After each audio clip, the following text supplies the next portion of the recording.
I think those principles oftentimes have, they show up well with people that are willing to get their hands dirty and willing to do the difficult things. But obviously it's not limited to, somebody that's turning a wrench or driving a truck.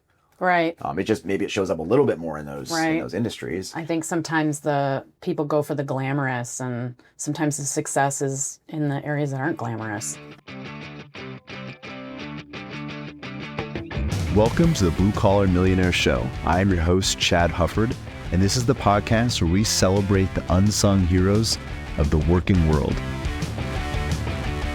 Each week, we dive into the incredible stories of honest, hardworking folks who have found financial success through grit, determination, and good old-fashioned elbow grease. So if you're ready to be inspired and learn how to turn your hard work into your own success story, you're in the right place. This is the Blue Collar Millionaire Show. Welcome back to another episode of the Blue Collar Millionaire Show. I'm your host for today, Logan Hufford, and I'm joined by a special guest, gal that I've gotten to know a little bit over the last year or so, Sarah Klebs. Sarah, thank you for joining me. Yeah. And so you and your husband own CGC Plumbing and HVAC company? Yep. CGC Services, we call it. CGC Services, yep. Okay. And you and I got connected, I don't know if it was exactly a year ago. I think it was close to that. Yeah, probably. Regarding AGC, Associated General Contractors, right? And then we've had a few conversations over time, but you're definitely one where I wanted to have you on and pick your brain and kind of get a little slice of your story, because I think it totally fits with what we try to talk about here, which technically on the surface is the tradespeople. But I mean, a lot of our conversations are not focused on the trades, but we try to have that common thread of talking about being willing to do difficult things that some people aren't willing to do, or don't find very sexy, or don't see the immediate results. And, I think those principles oftentimes have, they show up well with people that are willing to get their hands dirty and willing to do the difficult things. But obviously it's not limited to, somebody that's turning a wrench or driving a truck. Right. It just, maybe it shows up a little bit more in those industries. I think sometimes the people go for the glamorous, and sometimes the success is in the areas that aren't glamorous. Yeah. What can you give me a little bit of your? I'm being a bad host because I should have asked you and written out a bio for you. But can you give me a little snippet of what's your background, whether it's professional, personal, or whatever you feel led to share? I'm a born and raised Alaskan. My parents got transferred here. He was an air traffic controller, got transferred here in the late 70s. So, okay. And he got laid off in the Reagan laid off all the air traffic controllers in a strike. Okay. And that led him to the construction world, because it was booming back then. And I kind of grew up with it around me. My dad is I call it a serial entrepreneur. I also have inherited that gene from him. Yeah. But he got into construction and always had some sort of construction company, or, just a big DIYer. And so I grew up insulating pipes at 10 and crawl spaces and, helping him build decks. And it was just kind of part of our life and part of our world. And I always really liked it. Fast forward to when I got out of high school and I was in college, I got a job working for a plumbing company in Anchorage. Okay. And I was just working part-time, and I met my husband there. I was a dispatcher and he was a service tech. Okay. And we just kind of hit it off really well. We kind of joke that he was good at doing what I told him to do, because I was the dispatcher. And so I knew we'd be great, a great married couple. Right. So we hit it off and got married, and we actually worked at that same company together forever, on and off. I mean, I had kids and stuff, but he worked there for 20, 25 years. And I was kind of in and out of that company helping, and it's a family business. So I was all in on that. And when 10 years ago, actually now this is a perfect time to do a podcast, because we're coming up on our 10-year anniversary. Awesome. So in 2016, we decided to start our own, and we wanted something smaller, something we could build and grow kind of on our own. So we went off and started our own, and it was really just my husband working and in our garage. And we did that for probably 4 or 5 years until we actually hired our first employee. Yeah. And that was in 2020. And here we are now. We've had employees for 6 years. We've had actually two of the same, our first couple hires are still with us. That's awesome. And yeah, we're celebrating 10 years. It's very exciting. And you guys service from Anchorage to the Valley or beyond that? Everywhere. Okay. We've done a few years ago. We did a job north of Fairbanks up at Goldberth Lake, which is about an 8-hour drive north of Fairbanks. And at the time, our company was really busy and we didn't have really anybody to send up there. So my husband and I went up there. Okay. Yeah, I always said, I never thought I'd be 40 working as a plumber in the field, but I think I make a pretty good apprentice. Yeah. I've gotten to know quite a few things over the years. How often do you get out in the field? I mean, is it it's happened a couple times total, or does it happen a couple times a month or somewhere between that? Less now. Okay. But in the past, at least a few times a month. During those first few years? Yeah, during the first few years. If my husband needed help, there was nobody else, so I would have to help out. And now it's a little less, although this January, when it was so cold for so long, we had so many customers with pipes freezing and floods in their home, and it was awful. And we didn't want to turn anybody away, but people would call us. Nobody can come. Nobody's helping. And so we were trying to go out. So my husband and I were doing stuff out in the field, which he tries not to work in the field anymore either. But yeah, we ended up in the field, and I was in somebody's downstairs house with 3 inches of water mopping it up because there's nobody else. And even the restoration companies were overbooked. Even they couldn't even take anybody. So we were buying fans at Home Depot and trying to get people dry, and their water shut off. It was horrible. Yeah. Yeah, between the cold and the extreme winds that this winter, so many cold. jobs. Yeah. And it's so hard. And we were actually pretty, one of our big focuses for our company is the community. We really like to be involved in the community. I'm really involved in AGC. I'm on a couple different committees. I'm passionate about our community. I think being a business owner, there's a certain amount of responsibility to take care of the community that's supporting you. Yeah. So, we kind of have a spin right now, our values, a spin on our CGC. As we were talking before, CGC stands for our kids' names, Connor, Gavin, Caroline. But for our missions, we say community, growth, and comfort. And so for us, it's really important to show up for the community. So people were calling us, not knowing what to do. It was we were even trying to walk them through stuff on the phone. You can do this and this and this, But anyway, I try to stay out of the field. I'm in the office doing all the bookwork and cleaning the bathrooms or whatever needs to be done, I'm doing. But I do like being in the field. I actually think it's a lot of fun. I think I could have been in the trades. Yeah. I enjoy working with tools. I enjoy seeing a product start from nothing and turn into something incredible. It's a lot of fun.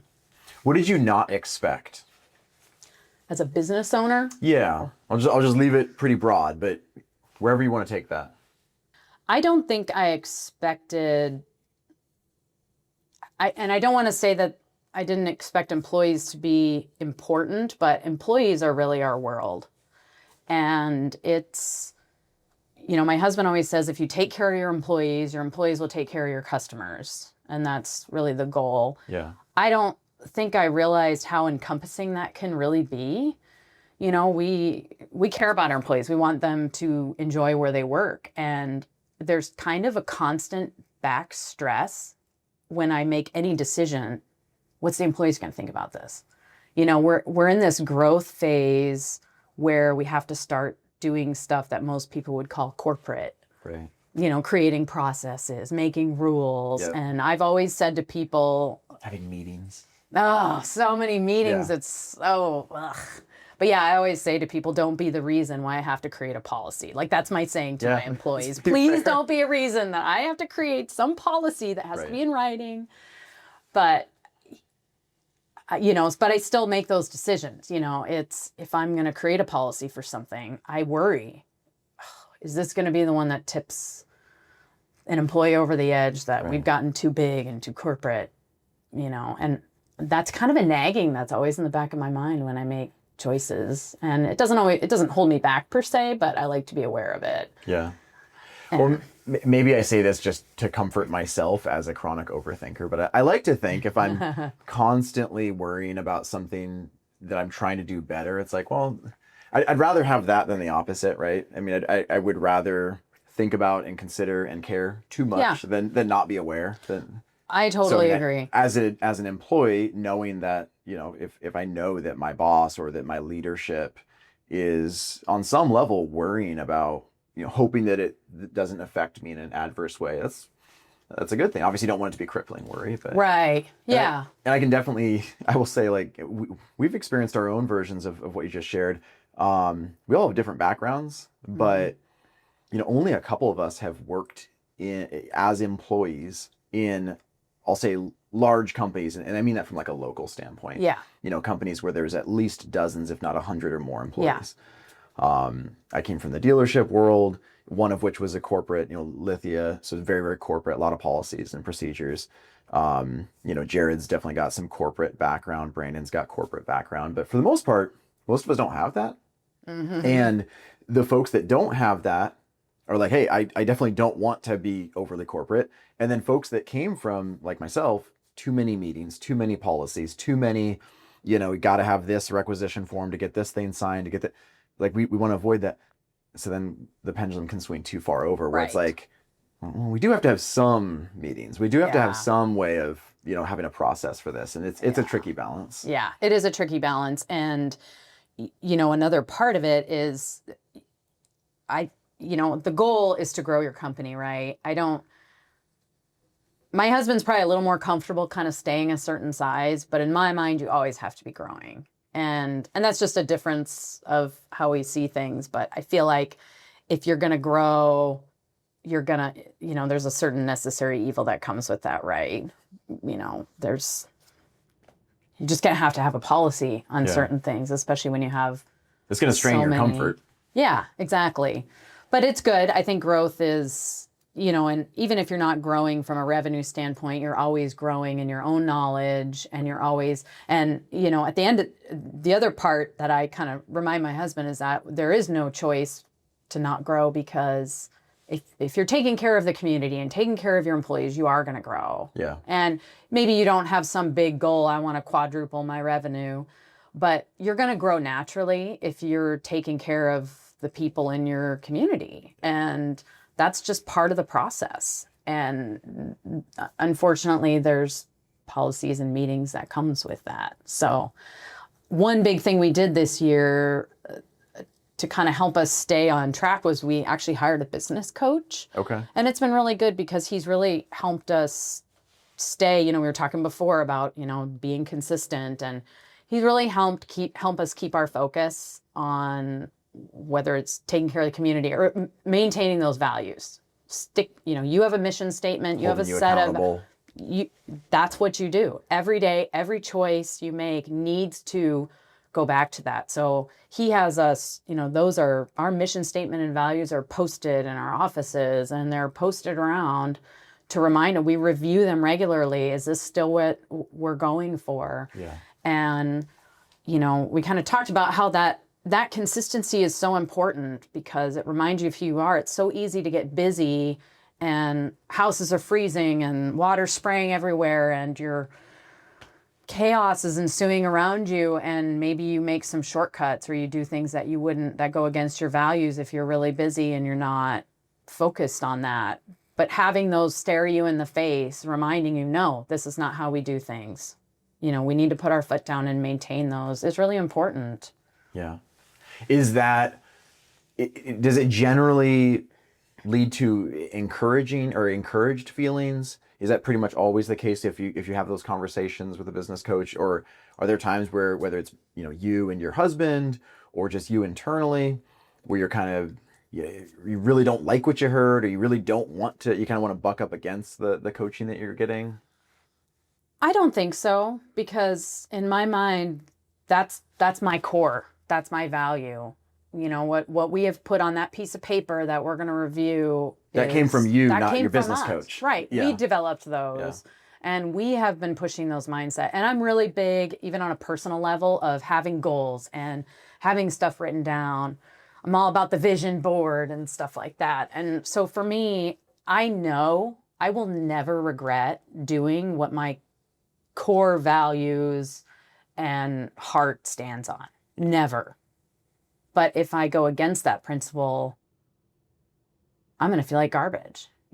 That's when I question my, whether it's integrity or whatever. But so on that note, maybe you don't have an example of a time where you did cross that, but when were you most tempted to kind of go against your core value?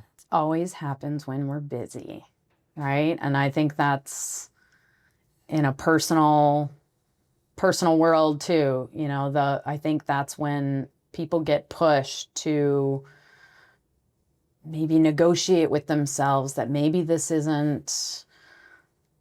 I don't really need to do the right thing here. Yeah. It's when you're busy, it's when maybe you're not looking at that piece of paper. You're not reminding yourself of your values. You're not reminding yourself of what you're supposed to be doing. Yeah. And, my whole rhythm in life is, seeing that, we're very religious people, we're Christians, and, I read my Bible every single morning. And if I don't, you start to notice that pull, that change in your life. And we feel the same way about our company. We're reading those mission and values every day, because that's who we are and who we want to be. And the more you pull away from that, that's when things start affecting your decisions. So for me, it's busy. Yeah. And I don't think that's for everybody, but for me, busyness is a really big one. If I'm up late and I get to bed late and I want to sleep in, and because I'm really busy and trying to get out the door early or whatever it may be, pushing off reading my Bible is the easiest thing to do. It's easy to say, I'm not going to do that this morning. It's easy to be, at my desk and do my stand-up desk and have my back turned on my mission values and not read it and not pay attention to it, and just be in go mode all day long, and pulling away from that, I think just really, it's a killer for me. So I try to take a step back every time I'm really busy and just take a moment to remind myself what's really important here. What do I want my focus to be, and how do I want this day or week or hour to go? What do I really want my focus to be? So I want to ask a little bit about, so you and your husband, Matt, I guess I'll ask maybe a positive, and maybe negative is the wrong word, but what's been something really cool about working? I mean, you already worked together, so you already had that experience, but working together, owning a business together, what's been something really cool? And then what's been something that's been really, really hard, or maybe just unexpected? I will say I love getting to work with my husband every day. And most people think that's crazy, but he's my best friend, and we do life really well together. Yeah. And some people just think I just can't imagine working with my husband all day. I'd go crazy, but I love it. I actually find when he's out and about all day, I don't like it. I like it when he's there. I'm kind of notorious for going up into his office and just bugging him for no reason. But there are positives and there are negatives, right? It's, the positive is I get to be with my best friend all day. It's a lot of fun. We enjoy each other's company and have a great time. I think the negative is, if you don't see things in the same way, for your business, you got to work through that. Yeah. And you know, I have a very kind of traditional view on marriage, so I kind of let him run. He makes the final decision, and that's just something we've always done. So if we're going back and forth about something and maybe don't see eye to eye, it's his decision. And that is kind of against my personality. I can have kind of a bold personality. I'm a big decision. I have no problem making decisions, quick decisions. And so it's not always easy for me to step back and say, this is you. And he'll make the decision.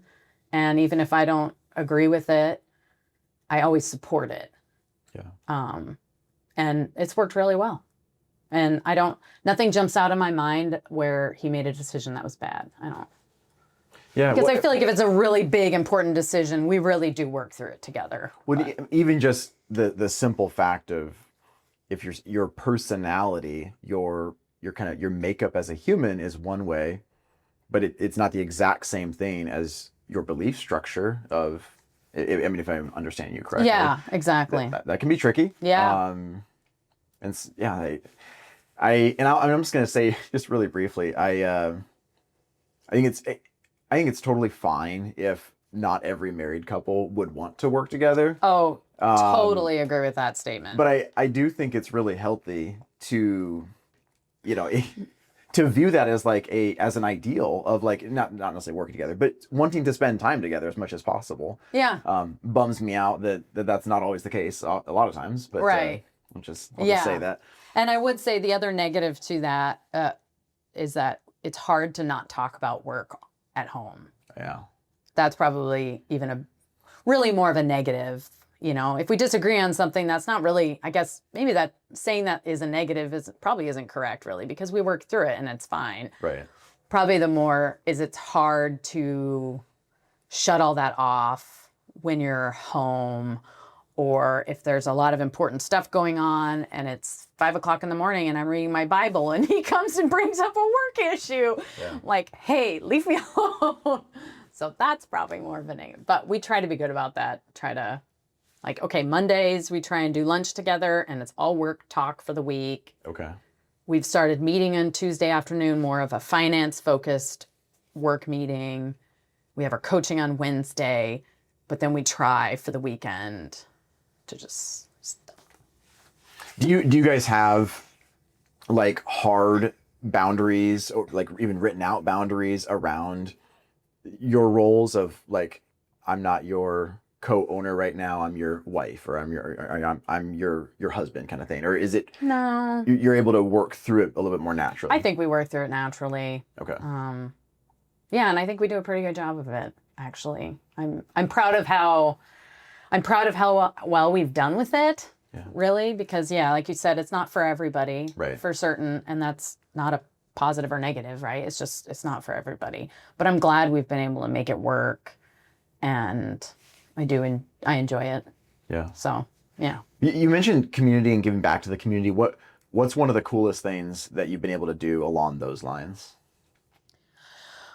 Well, I'm really involved in, I'd say a lot of it is what I do through AGC. I'm chairman of committee there and I'm on the workforce development committee, and I love, we've been going around to the schools, like high schools and junior highs, and talking to the kids about potential careers in construction. And I love that. I love that angle. So I love being able to organize my time and life at work to where I can be a part of that. And I think as more on a very specific company level, and maybe this is an odd thing to think of, but I feel like we've helped a lot of elderly people. Okay. Who can tend to be taken advantage of. Sometimes there's a lot of confusion as to, most companies nowadays have all these electronic systems and, it's just kind of complicated. And I feel like we're really good at taking our time to make sure they understand it. And I like helping them, I guess. But we do a lot of projects. We're doing a big addition on Grace Christian School right now. We're part of that. We're doing some cook inlet housing. some new big housing project that they have. No, not far from here, right off Tudor. So we're involved in some of those projects, which is really cool.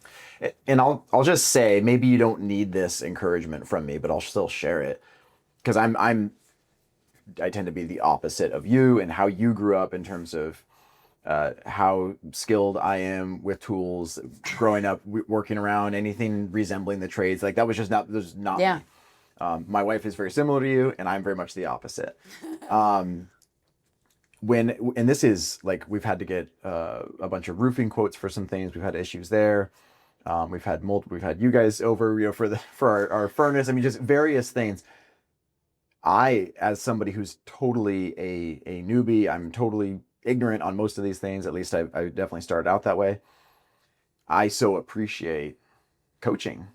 And you may not think about it as coaching, but like, a technician that can actually help me understand. And it is more than educating, but it's some education, some coaching, but really helping me understand what I've got and how to take care of it. Right. And okay, here's what happened. Here's what I can do.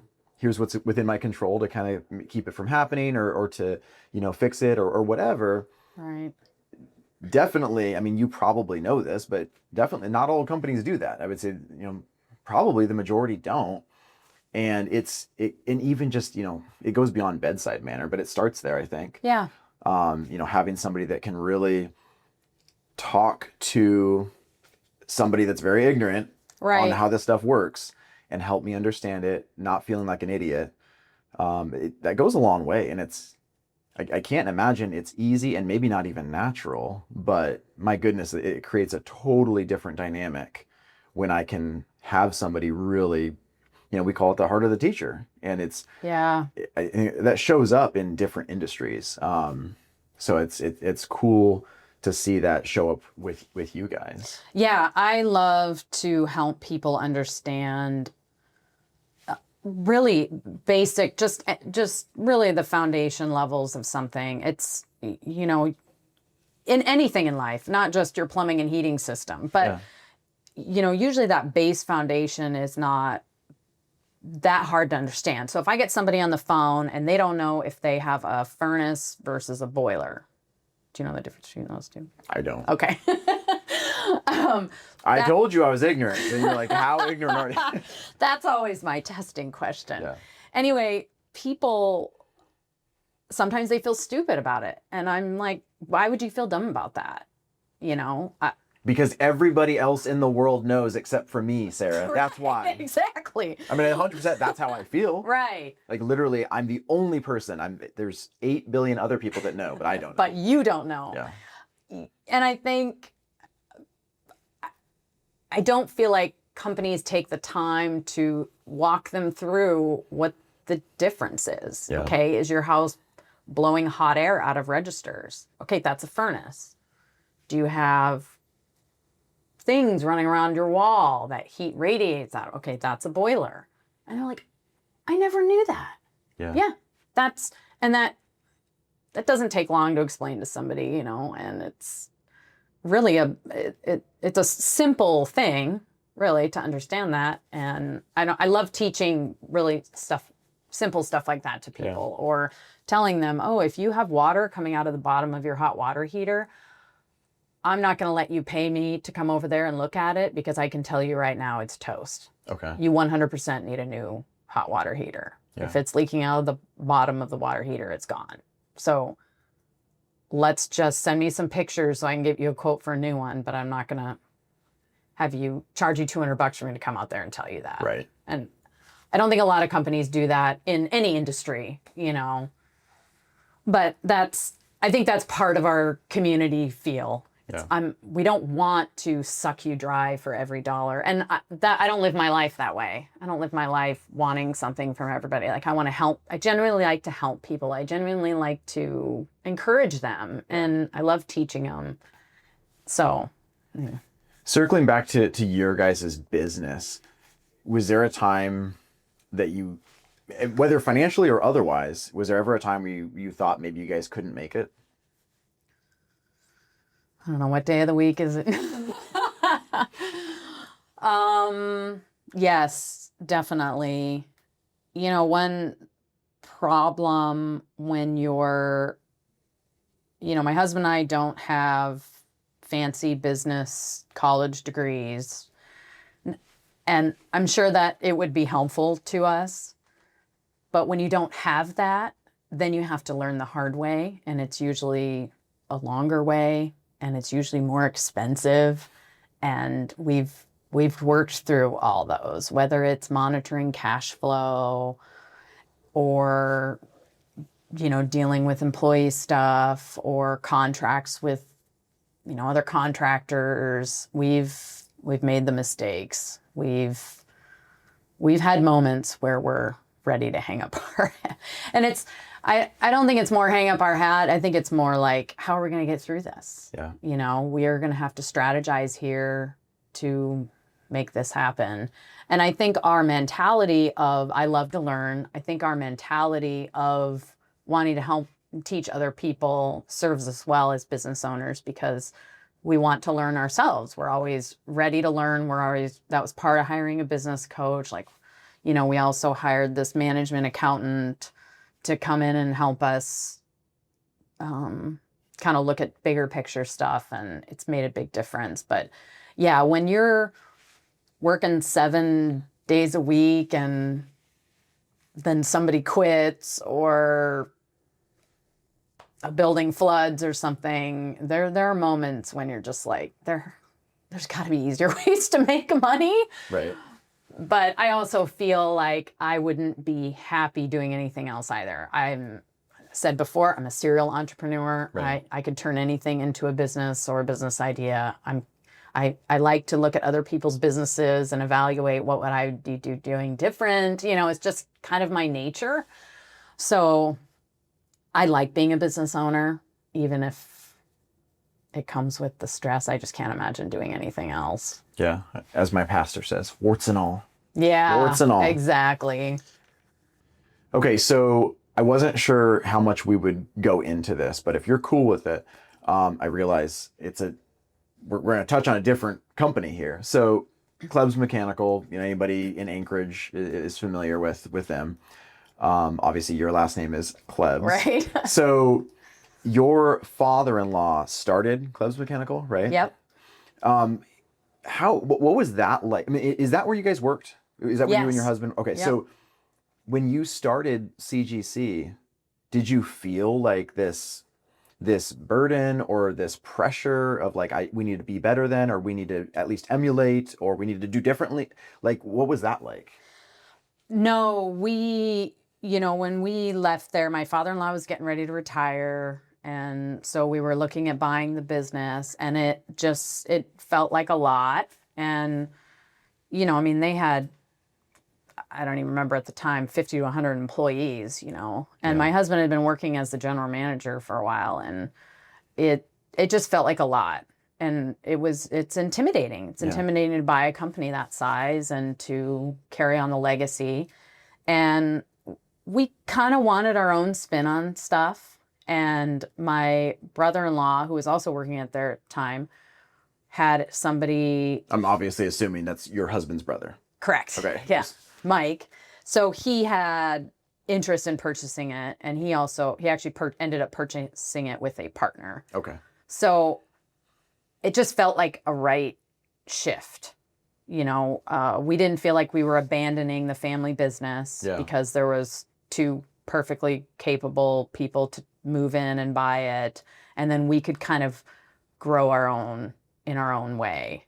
So, so he made that decision. It was like, well, if we're going to not buy the business, it doesn't make sense for me really to work here anymore. And at the time we were kind of in a shift in life where it worked out. Like, okay, I was working somewhere full time. And we were getting ready to move. And so it just kind of worked out financially too, where we could have a little less pressure in finances to where he could take on starting his own company. So it was a happy, split. There wasn't any like bad feelings or anything. And I've never felt a competitive nature towards them. They're a fabulous company. I feel like I support them well with my last name. Yeah. I have lots of people who are like, oh, I had Clives come out, thinking they're supporting CGC Right. services, but they're not. And that's okay. I just like, great, I'm glad they did a good job for you. Yeah. So no, we have a lot of respect for that company, and if they called me tomorrow and said, I need your help on something, I would step in for them. I think just because it's been a part of my life for so long. And so, I would, it's a good vibes. So, I mean, obviously there's going to be some like logistical things that you do differently because you're a different sized company, right? You're a newer company. Is there anything that you did look at, not that they did something wrong, but which was like, okay, this was kind of their mission, or this is how they tackled things. I do want to do it differently. Is there anything like that? One of the big things that we kind of focused on when we first started our company, and I wouldn't say it was because they weren't doing it well. I would say it's hard to do it well when you're that size, is really focusing on some of the kind of higher end custom homes, higher end clientele. They're a whole different breed. They're busy. A lot of them are doctors working all the time, and they need somebody who's going to be willing to do things a little differently for them. Whether it's, okay, I know this guy's busy and he only pays bills every 90 days. I'm okay with that. Or, just I'm going to answer the phone when he calls, or I'm going to let him communicate via text with everything because that's all he has time for. Right. Meeting that kind of need was something that we really wanted to do, that I don't think any company in town really does. And I would say we've been very successful with that. We did a lot of high-end custom homes, and we definitely tailored to a lot of those customers a little more. Most of those customers can call, they have mine and my husband's cell phone. They can call us whenever they want, and, we'll kind of, and not to say we wouldn't do that for everybody, because we really will. I mean, we'd pretty much do that for everybody, but I just don't think anyone was really focusing on it very well and allowing that. And so that was something we kind of zeroed in on as a potential opportunity for us to move in on, because we just didn't think any company in town was doing it very well. Well, and this is not a shot at anyone. This is just as an average consumer. It does feel like in Alaska, there's tons of companies for any industry, but there's plenty of room for excellence. Like nobody's got a monopoly on excellence. So, I think there's definitely room for that. And as you're saying, different niches within that. Yeah, I'm a believer in, you can open, it doesn't matter how many companies there are doing what you do. There is no reason why you can't do it better. And, I remember hearing a story of somebody who was picking out a location for a coffee shop, and he literally picked one right across the street from a Starbucks because he wanted that constant reminder that he needed to be on top of his game to beat Starbucks. And I love that. Yeah. I feel like every day I see a truck with a new plumbing and heating company on it. They're all over the place, but that's okay. I'm not worried about competition, because I know I'm doing things the way my values tell me that I should be doing them. And I'm taking care of my customers, and I'm doing things ethically and correctly. And I think the rest takes care of itself at that point. So it keeps me on my game, making sure I'm doing a good job. But yeah, I'm a big believer in, it doesn't matter how many companies obviously if you're the only show in town, that's always nice too, but that's not a reality with most businesses. Right. What's something that you feel differently, or what would be an area where you view money or business differently now than you did, say, 5 or 10 years ago? Money, definitely. My view on money has definitely changed. Our world as a construction contractor, especially for bigger, commercial contracts, the money comes in and you just write checks and send it all out the door. Money has definitely become, I want to say I have a degree of separation from it now. it's more of a, for me, it's money comes in so I can pay my employees and they're feeding their families. And that hits different. That hits different for me than me putting money in my bank account and trying to decide what to do with it. Yeah. You know, we're not over here just raking in the money and having a great time buying big houses and, well, I would like to buy an airplane, but that's a whole different conversation. You know, for me, when that money comes in and I have money in my bank that I can use, that I know is going to pay my employees, and I am supporting, you know, we've got almost 15 employees now. Wow. When I know that I'm providing for 15 families to live in 15 homes and feed however many children, and that we're all doing this together as a team, really, they're all part of that, that hits different. And I that was definitely something I didn't expect as a business owner, but it's fun. I like it. Yeah. You know, and it's funny how it just changes your view on money, you know. It's been a shift over time. It wasn't something immediate.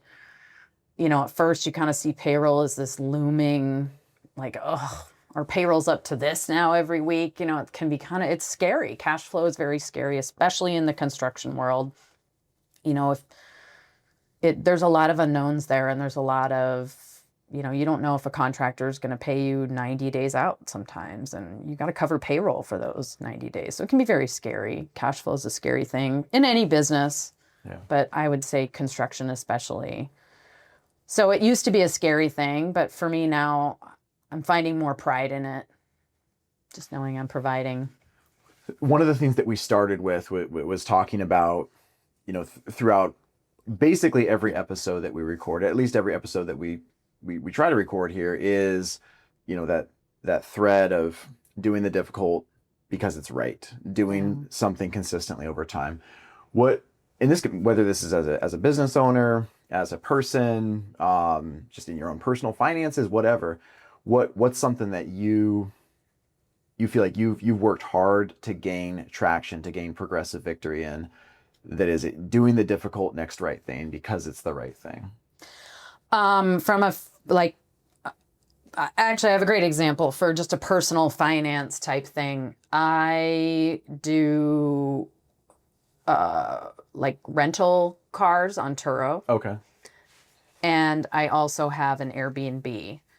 And I have always forced myself to keep that separate.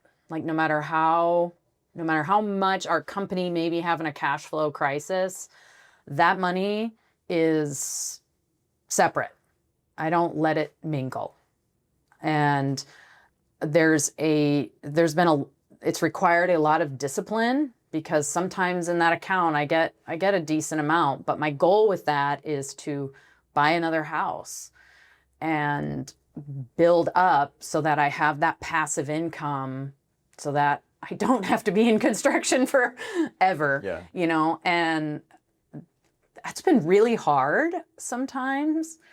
And the other part is, but it's what I want, you know, it's been the goal. And we used that money actually to put our son through college. So we paid for all of his college. He's a senior now. That's awesome. Very excited about that. And so he's going to graduate and have no student loan debt, which is wonderful. And I'm grateful and blessed that I've been able to do that for him. Right. But part of that has been that discipline of not mixing that money. It's hard not to mix your personal money with your business. Right. Very, very hard. And the other thing we do is, you know, my husband's technically on payroll because we're an S Corp. And some of that money, we transfer a certain amount into 401k. And, you know, when things are tight, it's easy to say, well, I don't have to take that couple $100 out this week. You know, right. I can do something, you know, I can, you know, I don't even think there's a bill I have that can pay that, but you know, I guess those are little discipline things from a financial standpoint. But then when you get those statements at the end of a year and you see how much that's really added up, and hey, I survived, even though I felt like in the moment maybe I wasn't going to, but I made it work. Well, I mean, the example you just gave, especially that second one, I mean, I think I would hope that everybody listening, myself included, that we can apply that. Even if I'm not a business owner, a lot of our audience is, a lot of our audience is not. But yeah, there's times when it's like, man, if I could just turn off the spigot to, in my case, to the IRA, for a couple months, I could take that and go buy this thing, or yeah, I could save up for this thing over here or whatever. And not saying that that's always wrong, depending on what you got going on in life, but generally speaking, over the course of time, at least for me, that's a slippery slope, to start going, I'm going to stop feeding, my future savings because of this present desire that I have. Right. So I can appreciate that. Yeah. The short-term joy versus the long-term there's just no comparing it, you know, and, we do a 3% match for our employees on their retirement. Right. And it drives me crazy that some of them don't do it. I mean, you're doubling your money for doing nothing. Right. So those are big. They're important. And I do feel like this new generation, a lot of people talk about them not in a positive light, but I feel like, and my son's 22, and I feel like their generation is amazing. And really even my daughter, my youngest, is 16. And I feel like that age group, they're amazing. And maybe I'm probably don't have a perfect view because that's my kids'. Sure. But you're allowed a little bias. I have a little bias there, but I do, I work in the school at my daughter's school, and I love working with those teenagers, and I love working with the teenagers through the workforce development at AGC. And these young guys that are coming in, we have an apprenticeship program for plumbing, and these guys are putting money into savings. They're splitting their checks, and that's crazy to me for a 19-year-old kid. You just don't see that. Yeah. And it's important to them, and they're talking about it. And maybe that's something coming from my generation, that we're telling these kids, hey, we were never smart enough to do this. You need to do this now, because nobody talked about it when I was a kid. But these little tiny savings are going to add up. You see the math and the numbers on, if you save $50 a month from age whatever to, it could work into $1 million by the time you're 30. Right. Why wouldn't you do that? Do you really need that new car and car payment? And it just seems so simple now. I don't feel like it was ever talked about that way when I was in my 20s, but I was also having children in my 20s. So. Well, I mean, it is something that I think it can be, maybe it's easy to forget or just not really think about, is, at least in this grand scheme of, think about like American history. I mean, there hasn't been that many generations that have had the opportunity to go out and work at a job where you are getting paid a salary or a regular hourly rate. And then there's this thing called a 401k, right, or a Roth IRA or whatever. I mean, it's not like we have, thousands or even hundreds of years of history. So it would make sense that every generation is going to have a little bit of a different take. And yeah, hopefully, as much as, everybody having a screen in front of them and everybody having access to information that can be very overwhelming, there's all kinds of negatives.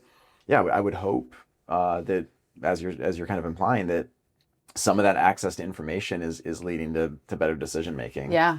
I agree. Kind of just you can see what decisions have been made and learn from mistakes. And yeah.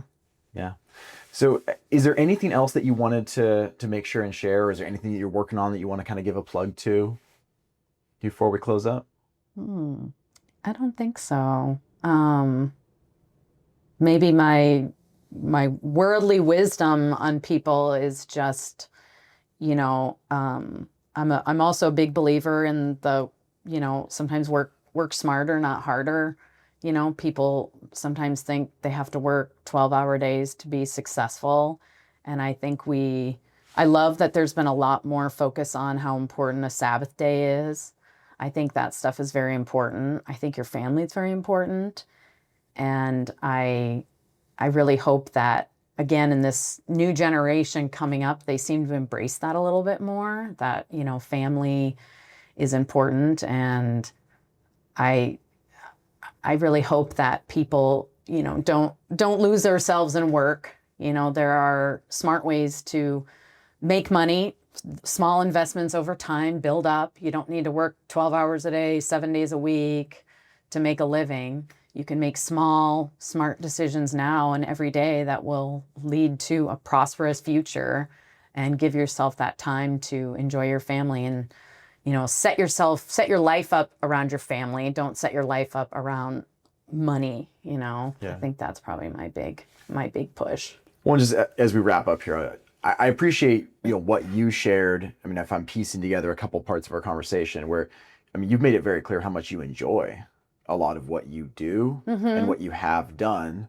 You've also made it clear that you don't want to necessarily do that for the rest of your life. And that's okay. I think I would say that is good. That is wise. That's not, those are not conflicting things. So just embracing that.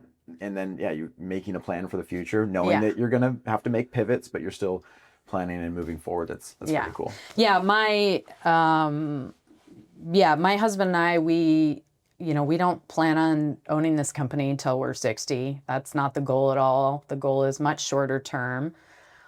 We kind of have kind of plans in the background to, our middle son. We actually lost our middle son when he was 10, and which was about almost 9 years ago now. And so we kind of have plans for a bit of a nonprofit, kind of in his memory, and it'll be focused on workforce development and teaching fellows like you how to use a screwdriver, or, so we have kind of plans that we've been working on, actually a lot more recently. And so when we're not really going to ever I don't see myself ever retiring, because I like doing things, and I like building things. And you're not going to be sitting in a beach house not doing anything. No, that's just not my style. I'm a busy girl. I like to do lots of different things, and I love to learn. So I'm always learning something new. But certainly our goal is to build our company up and then pass it on to somebody else to continue it, and then start something else. So, yeah. Thank you so much for taking this time. We went longer than like average, but I appreciate you being willing to just share. I think we said this off camera, but my favorite thing when I'm interviewing folks is just getting a chance to, I know little nuggets, I know little bits, but I just want to be able to peek behind the curtain and get to know the real you and get to know some of the stories. Deep dive a little bit. So it is a privilege, and I appreciate it. Thanks, Sarah. Yeah, thank you very much. Thanks for listening to the Blue Collar Millionaire Show. We hope this episode has been inspiring and beneficial to you. If you want help on your journey to financial freedom, reach out to us at veritasalaska.com. We'd love to sit down over a cup of coffee with you, either here in our office or virtually, and get to know you and your needs. And though this podcast is free of charge, we do ask that you please do us two quick favors. If you enjoyed the episode, give our pod a great rating on iTunes or whatever podcast platform you use, and also give us a follow on Instagram. We hope you have a wonderful day filled with gratitude and intentionality. God bless.